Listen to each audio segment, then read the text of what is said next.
Alarm sound too low on iPhone. Here's the fix. Check alarm sound. First, open the clock app on your device. Tap on the alarm you want to check. Here, click on the sound option. Make sure it is not set to none. Select a loud ringtone. After selecting, at the top right, tap on the tick mark.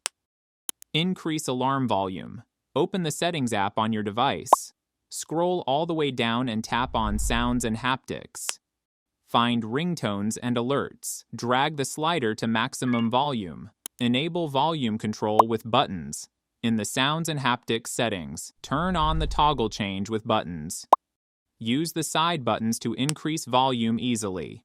Turn off volume limit. Scroll down in the Sounds and Haptics settings. Find volume limit or headphone safety and click on it. Turn off the toggle next to the limit maximum value. Disable attention aware features. Go to the Settings app on your device. Scroll down and tap on Face ID and passcode. Enter your passcode. Scroll all the way down and turn off the attention aware features toggle. These steps will make your iPhone alarm louder, and that's it.